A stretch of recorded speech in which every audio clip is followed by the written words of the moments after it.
just asking you not to compare, but instead try to identify. So don't be asking me why day after day I used to get high. Came up with a reason, an excuse for every single lie. Like an angel that never learned how to fly, always somehow managed to get by. Never considered how much it made my family cry. Only 22, never thinking I would die.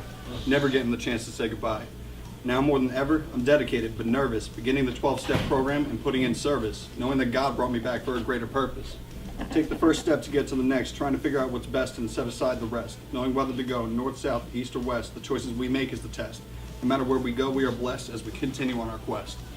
In the end, we all have a choice. We may not have words, but we all have a voice. Now is the time to rejoice. From being hopeless, we find ourselves free, having made a change mentally, physically, and spiritually. Never thinking that this could be, the obsession being lifted completely, an inner serenity from the newly found ecstasy, the bliss of sobriety. Taking back all that we have been taught, down to the very last thought. No longer having to feel distraught by moving a muscle and changing a thought, the wish on the shooting star has been caught, that God could and would if he were sought. Find yourself chilling in the cut, smoking your cigarettes down to every last butt, thinking lying, stealing, and cheating is what's up, not realizing that it's anything but. Never knowing how to get out of that rut. If you're clean, consider this. If you ever pick up, then what? What are you really going back to? Chilling with your old crew? Doing more drugs than you used to? For all you know, that'll be the last blue you ever do.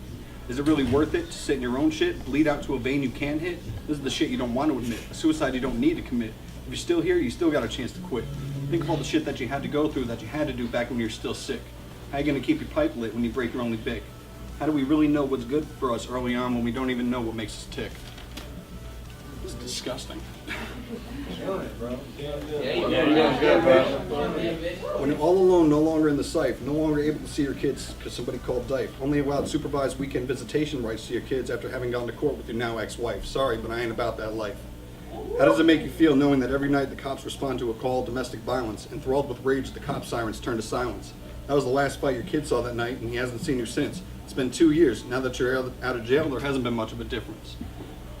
When you're no longer able to stay loyal because you're still smoking rock out of the same Reynolds wrapped tinfoil, when all of your long lost dreams have been soiled, your bright future slowly starts to turn to chaos and turmoil. Never think recovery is too far out of sight, even when you're still struggling and kicking dope sick in your bed night after night. Never give up the fight. There's 50 million different shades of gray. It's no longer black and white. Slowly turning the wrongs into what's right. Just know the darkness will never overcome the light. I wish I may, I wish I might, to one day tell my addiction to go fly a kite. The decision is yours, so what will it be, fight or flight? When a police chase results with mace to the face and ends with a superior court case, all because you were someplace tying off with your only shoelace just trying to get a taste. That's the stuff in your memory and on your record you can't erase, but by the grace of God, I still have faith. Speak up, speak out. There's no longer a need to mumble. Even if it seems your life starts to crumble, just remember you can't falter, fall, or stumble. Never forget where and what you came from, and always remain humble. Unbelievable the things we can do and what we can be. Stop thinking it's all about you. It can no longer be about me. This is a team, a fellowship. That's why the first word and the first step is we. Honesty, hope, and integrity are the key. Things we can and will achieve with this clarity, you'll be surprised. Just you wait and see. Take the time to unwind and rewind back to a time when you didn't have such a clouded state of mind. Back before we were confined to these walls and before the things we had done and the people we chose to be involved with was how we were defined. Until and only when you break the chains that bind and uplift the folds that blind is when you can be redefined and the real you is what you'll find.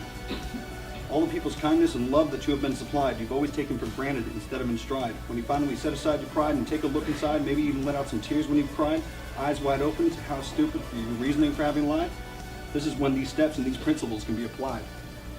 In order to know true peace and happiness, I can no longer afford to be selfish. There's nothing I can't afford to miss. I know now that I really need to get this. I have an endless list, like a temporary but false sense of bliss. Despair can lead to confidence. It can take me back out, and if I forget it, then consider this my death wish. Remember, it's not just a disease, but a mental illness.